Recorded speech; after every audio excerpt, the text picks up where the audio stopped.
Welcome back to my channel learning continuous. ఈరోజు morning TGPSC అపీల్కి వెళ్తుంది, divisional బెంచ్కి వెళ్తుంది అని న్యూస్ విన్నాను. అంటే యూట్యూబ్లో కూడా అదే నడుస్తుంది అన్ని ఛానల్స్లో నుంచి. ఇదేమైనా అన్యూజువల్ థింగా అండి? టీజీపీఎస్సీ డివిజనల్ బెంచ్కి వెళ్ళడం అనేది an అన్యూజువల్ థింగా? అన్యూజువలే కాదు. ఎందుకంటే మొన్న మనకి ఫేవరబుల్గా రాకపోయినా మనం కూడా వెళ్ళేవాళ్ళం, సో వాళ్ళు కూడా వెళ్తారు. కానీ అన్యూజువల్ థింగ్ కాదు, కానీ ఫన్నీ థింగ్. ఎందుకు ఫన్నీ థింగ్ అని అంటే, అది హైకోర్టు జస్టిస్ నామవరపు రాజేశ్వరరావు గారు 222 పేజెస్ డాక్యుమెంట్లో చాలా క్లియర్గా ఈచ్ అండ్ ఎవ్రీ పాయింట్ని మెన్షన్ చేసుకుంటూ చాలా పరుషమైన భాష వాడి ఆయన జడ్జిమెంట్ ఇచ్చారు. అది చాలా పరుషమైన భాష అండి. చాలామంది లీగల్ ఎక్స్పర్ట్స్ కూడా అదే అంటున్నారు. అసలు యాక్చువల్గా అట్లా రాయరు, ఆయన అంత గట్టిగా రాశారు. అంటే దాని అర్థం ఏంటిది? జడ్జి గారు ప్రతి ఒక్క ఆస్పరెంట్ యొక్క లోపల ఉన్న ఫీలింగ్ని ఆయన he has actually empathized, sympathy కూడా కాదు, ఎంపతి అంటాం కదా, he has actually empathized each and every aspirant. అరే ఒక కార్పొరేట్ ఉద్యోగి 12 సంవత్సరాలు వదిలేసి వచ్చి ఆ పాయింట్ కూడా రాశారు అని అంటే అర్థం చేసుకోవచ్చండి ఆయన ఎన్ని యాంగిల్స్లో ఆయన ఆలోచించి రాశారు. మనము ఈ యొక్క డాక్యుమెంట్ చదివితే తెలుస్తుంది. ఆ డాక్యుమెంట్ చదువుతున్నప్పుడు ఎట్లా అనిపిస్తుంది అంటే, ప్రతి మనిషికి అరే ఏం రాశారు అంటే, ఆస్పిరెంట్స్కి సార్ ఏం రాశారు సార్, ప్రతి ఒక్క పాయింట్ మెన్షన్ చేశారు సార్ అని. అసలు ఆ డాక్యుమెంట్తో టీజీపీఎస్సీకి మొన్న ముందర పనులు రాలిపోయినాయి. ఇప్పుడు నేను కూడా గట్టిగా మాట్లాడాల్సి వస్తుంది. ఎందుకంటే ఇంతవరకు టీజీపీఎస్సీని మనం ఓన్లీ అయ్యా బాబు సారు రిక్వెస్ట్ మీరు అర్థం చేసుకోండి, ప్రెస్ మీట్ పెట్టండి, ఇట్లనే మాట్లాడినాం. అంటే ఎన్ని రోజులు మాట్లాడతామండి, ఎన్ని ఇయర్స్ మాట్లాడతాం? ఇట్లా మాట్లాడుతూ ఉన్నాం కాబట్టి వాళ్ళు ఇష్టం వచ్చినట్టు చేస్తున్నారు. ఇప్పుడు ముందర పనులు రాలినాయి మొన్న దీంతో. ఇప్పుడు డీబీకి ఓండి దౌడ పనులు కూడా రాలుతాయి, టీజీపీఎస్సీకి దౌడ పనులు కూడా రాలుతాయి. అది కూడా నచ్చలేదు అనుకోండి, మీరు సుప్రీంకోర్టుకు వెళ్తారు కదా, మొత్తం రాలుతాయి, 32 పనులు రాలుతాయి. అప్పుడు ఇది చెప్పడానికి ఏమి పెద్ద ఎక్స్పర్టీజ్ ఏమి అక్కర్లేదండి, కామన్ సెన్స్ చాలు. కామన్ సెన్స్ చాలు ఇది చెప్పాలంటే. మీరు డివిజనల్ బెంచ్లో ఓడిపోతారు, సుప్రీంకోర్టులో కూడా ఓడిపోతారు అని చెప్పడానికి పెద్ద దివ్య దృష్టి అక్కర్లేదు, పెద్ద మేధో సంపత్తి అక్కర్లేదు. జస్ట్ మా నార్మల్ కామన్ సెన్స్ చాలు. మేము లాస్ట్ 1 ఇయర్గా చెప్తూనే ఉన్నాం, 1 ఇయర్గా ఎగ్జామ్ కంటే ముందర నుంచి చెప్తూనే ఉన్నాం, సార్ మీరు ఎగ్జామ్ ఆపండి, ఒక 2 నెలలు ఆగండి, మొత్తం క్లియర్ అయిన తర్వాత పెట్టండి అని నెత్తి నోరు మొత్తుకున్నాం. ఇప్పుడు ఏం చేశారండి, 1 ఇయర్ తర్వాత కూడా అదే పాయింట్కి తీసుకొచ్చి మళ్ళీ క్రాస్ రోడ్స్లో పెట్టారు. పాయింట్ ఏంటంటే, క్రాస్ రోడ్స్లో పెట్టినందుకు కూడా పాయింట్ కాదు. పాపం మీ 563 ఉన్నారు కదండి పోరగాళ్ళు, వాళ్ళు పోనీ ఇప్పుడు ఆ 563 పీపుల్ మా సైడ్ ఉంటే మాకేం ప్రాబ్లం లేదు. ఇప్పుడు ఉత్త పుణ్యానికి వాళ్ళని అన్యాయం చేసిరు మీరు. ఇప్పుడు నాలాంటి వాడు అంటే ఎగ్జామ్ రాయలేదు, నేను ఖాళీ పేపర్లు ఇచ్చొచ్చిన కాబట్టి నాకు రాదు అనుకున్నా వదిలేసినాం, అందరికి కూడా మాకు రాలేదు కాబట్టి వదిలేసినాం. కానీ ఇప్పుడు మీకు ఏం హక్కు ఉందండి? ఆ 563 పీపుల్ మంచోళ్ళ చెడ్డోళ్ళు అంటలే, నేను పక్కన పెడదాం, అది కాదు. అందులో కొంతమంది ఫేక్ క్యాండిడేట్స్ ఉండొచ్చు, సగం మంది మంచోళ్ళు ఉండొచ్చు. It's not about their integrity or what kind of people they are. It is about the 563 people whom you have kept on the cross roads. మీరు రోడ్డు మీదకి వచ్చిందే కాకుండా టీజీపీఎస్సీని వాళ్ళని కూడా రోడ్డు మీద నిలిచబెట్టారు. ఇప్పుడు మొన్నటిదాకా నాకు డీసీ వచ్చింది, నాకు డిఎస్పీ వచ్చింది అని మురిసిపోయిన వాళ్ళందరూ ఇప్పుడు కొట్టిపడేసారు. వాళ్ళు ఇప్పుడు ఏం కావాలండి? వాళ్ళ పరిస్థితి ఏం చెప్పండి ఒకసారి. నేను మొన్న కూడా జూలైలోనో జూన్లోనో ఈ 563 పీపుల్ ప్రెస్ మీట్ పెడితే ఆ రోజు ఈవినింగే నేను ఒకటి చెప్పిన, అమ్మ 563 పీపుల్ మీరు ప్రెస్ మీట్ పెట్టిరు బాగానే ఉంది, మీరు మెరిట్ స్టూడెంట్సే కావచ్చు, మరి మీరు ఒక్కసారి కూడా ఎందుకండి టీజీపీఎస్సీని ప్రశ్నించలేదా నేను అడిగినా, మీకు గుర్తుందో లేదో ఆ వీడియో. దీనికి కావాలంటే దీనికి లింక్ పెడతా కింద ఫైనల్గా చూడండి. నేను ఆ రోజే అడిగిన. ఇప్పుడు ఏమైందండి ఈ 563 పీపుల్ సంగతి ఏంటిది? మీకు అనిపించట్లేదా? ఇప్పుడు మిమ్మల్ని క్రాస్ రోడ్స్లో పెట్టారు కదా. ఇప్పుడు మీరు లెట్స్ అజ్యూమ్ మీ 563 పీపుల్లో ఎవరు కూడా ఫేక్ క్యాండిడేట్స్ లేరు, అందరు మంచి వాళ్ళే ఉన్నారు. ఇప్పుడు మీరు నష్టపోయిరా లేదా? మేము ఇదే పాయింట్ లాస్ట్ ఇయర్ నుంచి మొత్తుకుంటున్నాం కదా సార్. అనవసరంగా మీరు ఆగం చేసి ఒక లిస్ట్ని బయటికి తెస్తే ఉత్త పుణ్యానికి వాళ్ళు ఆగమవుతారు సార్. ఇప్పుడు మీరు ఆగమైపోయారా లేదా? ఇప్పుడు ఏం చేస్తారండి? ఇప్పుడు మీరు రీవాల్యుయేషన్ పోతారా? 563 పీపుల్ రీవాల్యుయేషన్ చేస్తే మీకు తెలియదా రీవాల్యుయేషన్ అంత ఈజీయా? రీవాల్యుయేషన్ ఉన్నది ఉన్నట్టు మచ్చ మరక లేకుండా అట్లనే వస్తుందా అండి? నేను చెప్తా ఎందుకు రాదు. ఒకటే రీజన్ చెప్తా. మీరు రీవాల్యుయేషన్ చేయాలంటే మళ్ళీ ఏం చేయాలి? సెట్ ఆఫ్ పీపుల్ తీసుకురావాలి. 350 400 మంది ప్రొఫెసర్లను తీసుకురావాలి. ఇప్పుడు ఆ ప్రొఫెసర్లను తీసుకొచ్చి మీరు వాళ్ళకి ఏం చెప్పాలా? అరే నువ్వు లాస్ట్ ఇయర్ పలానా దీనికి ఇన్ని మార్క్స్ వచ్చినాయి, అవే మార్కులు వేయు అని చెప్పాలి ఆ ప్రొఫెసర్లకి. కానీ అందరు ప్రొఫెసర్లు అట్లనే చేస్తారని రూల్ ఏముంది? అంటే మీరు అందరినీ కొంటారా అండి? ప్రతి ప్రొఫెసర్ని కొనేంత సీన్ ఉందా? ఆ ఒక్క ప్రొఫెసర్లో కూడా, ఆ 350 ప్రొఫెసర్లో ఒక్కడు కూడా ఇంటిగ్రిటీతో వాడు ఒక్కడు కూడా జెన్యూన్ మార్క్స్ వేయడా? ఒక్క నెంబర్ మారినా ఈ 563 పీపుల్లో ఒక్కోడు బయటికి పోయి ఒక్కోడు లోపలికి వచ్చినా మొత్తం సిస్టమే చేంజ్ అవుతుంది, మొత్తం లిస్టే చేంజ్ అవుతుంది. కాదంటారా? నేను ఈ క్వశ్చన్ మీద అడుగుతున్నా అండి. ఇప్పుడు మీరు రివాల్యుయేషన్ చేయించాలి కదా. ఇప్పుడు ఈ 563 పీపుల్కి ఒక్క నెంబర్ మారినా మారుతుంది కదా. ఇందాక చెప్పిన ఎగ్జాంపుల్ అదే కదా. ఈ ప్రొఫెసర్లతో నువ్వు మెడ మీద కత్తిపెట్టి నువ్వు అవే మార్కులు వేయు అని చెప్పలేవు. ఎందుకంటే ఒక్కోడన్నా ఉంటాడు కదా కరెక్ట్ ఆఫీసర్. అందరు కరప్ట్ ఎందుకు ఉంటారండి? Correct officer ఉండడా? పోకిరి సినిమాలు అంటాడు కదా ప్రకాష్ రాజు, ఇంతవరకు నువ్వు కరప్ట్ ఆఫీసర్ అని చూసినావు, కరెక్ట్ ఆఫీసర్ తగ్గలేదు నీకు అంటాడు కదా.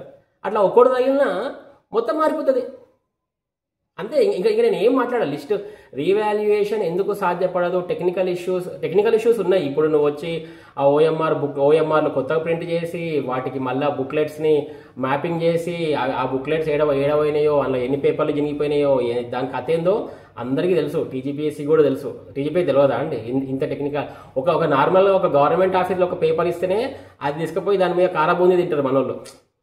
మనమైతే 21,000 పేపర్లు అవి ఏడుంటాయో, అవి అందులో ఎన్ని చినిగిపోయినాయో, ఎన్ని చక్కగా ఉన్నాయో ఎవరు తెలియదు. మరి ఇప్పుడు వీటిని తెచ్చి వీళ్ళు తీసుకొచ్చి వాటిని రీకరెక్ట్ చేసి టెక్నికల్ ఇష్యూస్ తెస్తే అవన్నీ కూడా సవ్యంగా చేసిన తర్వాత ఇప్పుడు బుక్స్ తేవాలి, ఆ తర్వాత నువ్వు ఫ్యాకల్టీని మేనేజ్ చేయాలి, ఆ తర్వాత నువ్వు వచ్చిన తర్వాత లిస్టులు మేనేజ్ చేయాలి. లిస్ట్ వచ్చిన తర్వాత బయటికి పోయినాడు, లోపలికి వచ్చినాడు, వాడు ఇంకో కేసు వేస్తాడు, ఉన్నోళ్ళు ఒక కేసు వేస్తారు, వాళ్ళ ర్యాంకులు జరిగిపోతే వాళ్ళు ఒక కేసు వేస్తారు. ఫస్ట్ బయటికి పోయినాడు ఒక కేసు వేస్తాడా? మళ్ళీ ఉన్న దాంట్లో ర్యాంకులు మారినోడు ఇంకో కేసు వేస్తాడా? సో ఇది పాసిబుల్ కాదు. రీవాల్యుయేషన్ అనేది ముచ్చటే లేదు. నేను మొన్న 9th రోజు ఈ మన జడ్జిమెంట్ రాగానే 1 అవర్లో రిజల్ట్ చేసిన. ఏది మన అది కూడా పెడతా లింక్. రీవాల్యుయేషన్ అంతా ఎందుకు వీజీ కాదని ఒక వీడియో చేసిన, అది పక్కన పెడతాం. That's fine. కానీ పాయింట్ ఏంటిదంటే ఇప్పుడు ఈ 563 పీపుల్ ఆగమయ్యారా లేదా? నేను అడుగుతా ఈ సోదరులని, 563 పీపుల్ సోదరులని, సార్ మిమ్మల్ని నేను అప్పుడే మేము హెచ్చరించినామా లేదా? ఇప్పుడు మిమ్మల్ని చూస్తే మాకు ఎక్కువ బాధ అవుతుంది. సరే మాకంటే ఏది రాలేదు సార్, మాకు ఏం ప్రాబ్లం లేదు, కానీ మిమ్మల్ని చూస్తే నాకు ఎక్కువ బాధ అవుతుంది. ఇప్పుడు మీరు ఏం చెప్పుకుంటారు చెప్పండి ఒకసారి. ఇప్పుడు నా ఘాట్కా అయింది మీ పరిస్థితి. అటు టీజీపీఎస్సీని మీరు ఫుల్గా నమ్మలేరు, ఇటు బయటకు వచ్చి మాతోని పోరాడలేరు. పోనీ మీరు టీజీపీఎస్సీకి అగేన్స్ట్గా ఇప్పుడు నేను మాట్లాడినట్టు అగేన్స్ట్గా మాట్లాడలేరు. మీ భయం మీది, మాట్లాడితే ఏమవుతుందో అట్లా అని చెప్పి దాని మీద మీరు ఫుల్గా రిలే కాలేరు. మీకే కనబడుతున్నాయి, అంత క్లియర్గా మీకే కనబడుతున్నాయి కదా ప్రాబ్లమ్స్. అరే మీరు ఇంత మెరిట్ క్యాండిడేట్స్ అండి, ఇంత మెరిట్ క్యాండిడేట్స్. సరే నాకంటే మెరిట్ లేదు, బయటకు వచ్చినాం మేము, మాకు చదవశాత కాదా, మేము చదవలేదు. కానీ మీరైతే మెరిట్ క్యాండిడేట్స్ కదా, మెరిట్తోనే కొట్టారు కదా. మరి ఇంత మెరిట్ క్యాండిడేట్లకి జరుగుతున్న దాంట్లో మీకు ఏది కూడా తప్పు కనిపించలేదా అండి? నాకు ఒకసారి చెప్పండి. మీరు ఇంత మెరిట్ క్యాండిడేట్స్ కదా, 563 పీపుల్. నేను మళ్ళీ ఎగ్జామ్ పెడితే మీ 563 పీపుల్కే రావాలని కోరుకుంటా నేను. ఎందుకంటే మీరే మెరిట్, ఒప్పుకుంటా. మీకే రావాలండి, వేరే వాళ్ళకి రావద్దు, మీకే రావాలి, 100% మీకే రావాలి. కానీ నా క్వశ్చన్ ఏంటిదంటే మీరు ఎందుకు అడగలే సార్? మీరు ఎందుకు అట్లెట్లా హాల్ టికెట్లు రెండు డిఫరెంట్గా హాల్ టికెట్లు ఎందుకు ఇచ్చారు సార్? ర్యాండమైజేషన్ ఏంది సార్? కథ ఏంది? నేను ఎస్పీ కాలేజ్లో రాసిన అండి నేను ఎగ్జాము. నా వెనకాల ఉన్న నేను తప్పేం చేసిన అంటే నా వెనకాల ఉన్న ప్రిలిమ్స్ హాల్ టికెట్ నెంబర్ తీసుకోలే, నేను వాడి నెంబర్ తీసుకోలే. మేబీ ఈ వీడియో ఎవరైనా చూస్తే నన్ను కాంటాక్ట్ కావచ్చు, కాంటాక్ట్ అయితే మంచిదే. నా వెనకాల ఉన్న ప్రిలిమ్స్ హాల్ టికెట్ నెంబర్ నేను చూసిన. నాకు అతనికి 15,000 ర్యాంక్స్ ప్రిలిమ్స్లో డిఫరెన్స్ ఉంది, prelims hall ticket number difference ఉంది. ఇప్పుడు చెప్పండి, నాకు అతనికి 15,000 ప్రిలిమ్స్ ర్యాంక్ హాల్ టికెట్ ఉంది అంటే మా మధ్యలో ఉన్న 15,000 మంది ఎవరు ప్రిలిమ్స్ పాస్ కాలేదా? 15,000 అండి, 15,000. నేను అసలు ఆ నెంబర్ తీసుకుని ఉంటే వీళ్ళకి సబ్మిట్ చేసి ఉండేవాడిని. ఇప్పుడు అదే అనిపిస్తుంది. మేబీ నాకు ఆయన పేరు కూడా గుర్తులేదు, నా ముందర నా వెనక తన పేరు గుర్తులేదు. కానీ అఫ్కోర్స్ నన్ను అందరు గుర్తుపట్టారు మా రూమ్లో. పాపము మా ఇన్విజిలేటర్లు అయితే ఒక 3-4 డేస్ అయిన తర్వాత మేము బయట ఛాయ్ తాగుతుంటే వచ్చి, సార్ మీరే కదా సార్ ఎప్పుడు క్లాస్లో వండుకుంటారు అని. ఒక్క పేపర్ కూడా ఒక జనరల్ వేసే తప్ప మేము ఏ ఎగ్జామ్ రాయలేదండి. అప్పటి నుంచి ఇప్పటిదాకా అదే కన్విక్షన్తో ఉన్నాం. లాస్ట్ ఇయర్ నుంచి ఇప్పటిదాకా పోతుంది అని చెప్పినాం, పోయింది కదా. మేము ఏ పాయింట్స్ చెప్పినాం అవే పాయింట్స్ మీద పోయింది కదా, అవే పాయింట్స్ మీద పోయింది. ఎగ్జాక్ట్ అదే జరిగింది. మేము జస్ట్ క్వశ్చనే చేసినాం, మేము ఇదే క్వశ్చన్ చేస్తూనే ఉన్నాం. కానీ మీరెవరు చేయలేదు. 563 పీపుల్ మీరు ఎవరు క్వశ్చన్ చేయలేదు. ఇప్పటికైనా చేయండి. ఇప్పటికైనా మీరు నన్ను అడిగితే నేను మీ 563 పీపుల్లో ఉంటే నేను ఏం చేస్తా అంటే, 563 పీపుల్లో నేను ఉంటే ఏం చేస్తా అంటే టీజీపీఎస్సీకి పోయి చెప్తా, సార్ అయిన డ్రామా చాలు, ఈ తమాషా చాలు. ఇప్పుడు మీకేమైతలేదు, మీరు మంచిగా ఒడ్డులో ఉన్నారు. మీరు టీజీపీఎస్సీ సేఫ్గా ఉన్నారు, మీకు గవర్నమెంట్ సపోర్ట్ ఉంది. పోనీ రాయనోడు రానేవాడు ఆడు సేఫ్, వాడికి రాయలేదు, వాడికి ఏం కాదు, వాడు ఏదో ఉద్యోగం చేసుకుంటాడు, కూలి పని చేసుకుంటాడు. కానీ మేము అన్యాయం అయిపోయినాం సార్. ఇప్పటికైనా ఈ యొక్క ఈగోకి పోకుండా ఆడు చెప్పినట్టు రీమైన్సో లేకపోతే రీప్రిలిమ్సో వాటెవర్ కండక్ట్ చేయండి సార్. ఉత్తపుణ్యానికి డీబీకి పోయి అక్కడ పోయి ఇంకా పళ్ళు రాలగొట్టుకునే బదులు మనం చేసేది ఏం లేదని చెప్పండి. ఇప్పటికైనా తప్పులేదు కదా, మేము అందరం అదే అడుగుతున్నాం కదా. సరే తప్పుదో జరిగింది, మేం చెప్పలే, కోర్టే చెప్పింది, సుప్రీంకోర్టు. ఏది తప్పులు చేయడం మానవసరం. మరి తప్పులు చేసిరు, కోర్టు మిమ్మల్ని తప్పులు చేసిరని సుప్రీంకోర్టే చెప్పింది. ఒప్పుకోండి, మీరు కూడా తప్పులు చేసినామని. తప్పులు చేసినప్పుడు ఇది కాదు, కానీ సరిదిద్దుకోవడం ఈజ్ ఇంపార్టెంట్. అందరు తప్పులు చేస్తారు, సరిదిద్దుకోవడం ఈజ్ ద పాయింట్ హియర్. మీరు ఎందుకు సరిదిద్దుకోవట్లే? సరిదిద్దుకోకపోగా పైకి వెళ్ళి మేము తప్పు చేయలేదు అంటే ఇంకా కోపం వస్తుంది పబ్లిక్కి. ఇంకా అన్ని చూస్తున్నారండి, పబ్లిక్ అన్ని చూస్తున్నారు. ఇప్పుడు మీరు చూడండి బయట నేపాల్ కానీ అక్కడ కానీ బయట ఎట్లా నడుస్తుంది సివిలియన్ వార్స్, గోలగోల. అది ఎన్ని రోజులు ఆపుతారు? మీరు అంతేందుకు అక్కడెందుకు మనమే చూడలేదా? Group 2 వాళ్ళు ఎట్లా రోడ్డు మీదకి వచ్చి అప్పుడెప్పుడు 1 year 2 years 1 year back 2 years back 10,000 మంది రోడ్డు మీదకి వచ్చి నాంపల్లిలో వచ్చి గొడవ చేస్తే మీరు Group 2 క్యాన్సిల్ చేసిర్రా? కరెక్ట్ October 19th రోజు ఊరందరూ వచ్చి మళ్ళీ గొడవ చేసిరా? ఇట్లా ఎన్ని రోజులు ఆపగలుగుతారు? అట్లా ఎందుకు అంటే ఆ సిచ్యువేషన్ తెచ్చుకోవడం ఎందుకు? మొత్తము ప్రతిపక్షాలతో తినిపించుకోవడం ఎందుకు? అసలు టీజీపీఎస్సీకి ఆస్పిరెంట్స్కి ఏందండి గొడవ? నాకు అర్థం కాదు. ఏమన్నా మనం పాలోళ్ళమా, లేకపోతే అత్తగారా, లేకపోతే వియ్యంకులా? ఎందుకు అసలు ఆ గొడవ ఏందో నాకు అర్థం కాదు. అరే మీరు ఒక కాన్స్టిట్యూషనల్ బాడీ, మేము ఆస్పిరెంట్స్, మీరు ఎగ్జామ్ పెట్టాలా, మేము చదవాలా, క్లియర్ చేయాలా, ఎవరి పనాడు తీసుకోవాలా, వెళ్ళిపోవాలా? అది కదా పద్ధతి, ప్రొసీజర్ అది కదా. ఉత్తపుణ్యానికి మీరు గవర్నమెంట్తో కుమ్మక్కయ్యి ఇప్పుడు కేటీఆర్ గారే అన్నారు. మొన్నటిదాకా నేను ఎప్పుడు నా వీడియోలో మీరు అమ్ముకున్నాను అనలేదు. ఇప్పుడు కేటీఆర్ గారు అన్నారు, మన ఆర్ఎస్పీ గారే అన్నారు 3 కోట్లు ఇచ్చిరు, 4 కోట్లు ఇచ్చిరని. ఇంకెవడు అనాల్సిన అవసరమే లేదు. ఇప్పుడు మీరు అమ్ముకోవడం ఏందండి? జాబులు అమ్ముకోవడం ఏంది? అసలు ఆ జాబులు అమ్ముకోవడం ఏంది? అసలు ఇది చేయడం ఏందండి? నాకు అర్థం కాదు. మళ్ళీ స్టేట్ భవిష్యత్ ఏమో యువతరం మీద ఉంది అంటారు. ఇప్పుడు ఈ జాబులు అమ్ముకుంటే వాడు ఇప్పుడు వచ్చిన ఆఫీసర్కి ఒక లెటర్ కూడా రాయడానికి రాదు. ఒక ఊర్లో వెళ్తే ఒక గ్యాదరింగ్ని అడ్రస్ చేయలేరు వాళ్ళు, ఒక ఇష్యూని అడ్రస్ చేయలేరు వాళ్ళు. ఎందుకు అట్లాంటి ఆఫీసర్ ఎందుకండి? నాకు అర్థం కాదు. మీరు చెప్పండి, what is the point in having such officers? రేపు ఆఫీసర్లు మీకే తగులుతారు ఎక్కడనో. ఒక నాణ్యత లేని ఫ్లైఓవర్ కడతారు, లేకపోతే ఏదైనా కచ్చా రోడ్ వేస్తారు, వాళ్ళు మీ ఫ్యామిలీ నష్టపోవచ్చు. ఎగ్జాంపుల్ చెప్పనా అండి, మీరు బ్రోకర్ మూవీ చూడండి. బ్రోకర్ ఆర్ఎస్ ఎవరండి ఆయన, ఆర్బి పట్నాయక్. అందులో మొత్తం లంచాల గురించే ఉంటుంది. ఏవైతే మీరు కరప్షన్ చేసి అన్యాయం చేసిందో అది ఇండైరెక్ట్గా వచ్చి మనకే చుట్టుకుంటుంది. కర్మ నమ్ముతారు కదండి, మనం హిందువులమే కదా, కర్మఫలమే కదా. అంటే మీకు పట్టుకోదు అనుకుంటున్నారా? టీజీపీఎస్లకు పట్టుకోదు, లేకపోతే ఈ పాలిటీషియన్స్కి పట్టుకోదు అనుకుంటారా? ఎవడు తప్పించుకోలేడు. నేనేం చెప్పాల్సిన అవసరమే లేదు. మన భగవద్గీతనే చెప్తుంది. మన మనోళ్ళు ఉన్నారు కదా, భగవద్గీత, హిందూయిజము అన్నీ చెప్పేది అదే కదా. నేను కర్మఫలం నుంచి తప్పించుకోలేవు. ఒక విధంగా తప్పించుకోకపోయినా ఒక విధంగా తప్పించుకున్నా ఇంకో విధంగా తప్పించుకోలేవు. ఇప్పుడు యూ మైట్ బి పవర్ఫుల్, మీరు ఇప్పుడు పవర్ఫుల్ అని మీరు ఫీల్ అవుతున్నారు, కానీ ఆ పైనోడి దగ్గర అందరు ఒకటే. చూడలేదా అండి, ఇది ఎక్సే పడక రేకు మంచి మంచి వాళ్ళే పోయిర్రు. మనం ఏమో నేను ఇది, నేను అది, నేను తోపుని, నేను తురుముని అని మనం ఫీల్ అవుతాం. నేచర్ ముందర అందరూ చీమతో సమానం. నేచర్కి చీమ అయినా ఒకటే, నువ్వైనా ఒకటే, ఎవడైనా ఒకటే. ఈ చిన్న లాజిక్ తెలియకుండా పెద్ద పెద్ద ఆఫీసర్ పోస్టులు చేస్తారంటే నాకు చాలా ఆశ్చర్యం వేస్తుంది. అదండి. సో ఈ ఫిలాసఫీ అక్కర్లేదు, బేసికల్గా ఫిలాసఫీ చెప్పాల్సిన అవసరం లేదు, కానీ గుర్తు చేసుకోవాలి మనం అందరము. Everyday we have to keep reminding. మనము ఎంత పెద్ద ఉన్నత స్థితిలో ఉన్నా కరోనా వచ్చినప్పుడు మనకు అందరినీ గుర్తు చేసింది. తోపు డాక్టర్లే, మంచి మంచి గ్రేటెస్ట్ పీపులే రోడ్డు మీద, ఇంటి ఫ్యామిలీ కూడా చూడలేదు, దిక్కు కూడా రాలేదు. మరి అక్కడ నుంచి మనం ఏం నేర్చుకున్నామండి లెసన్స్? ఏం నేర్చుకున్నాం కరోనా నుంచి? ఏం నేర్చుకున్నాం? ఏం నేర్చుకోలేదు, నథింగ్.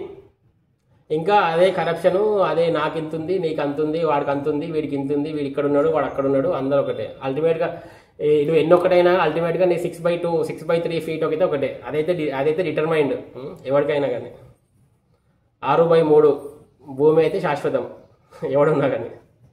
ఇది తెలియకపోతే ఎట్లా అండి? ఇది చిన్న చిన్న లాజిక్.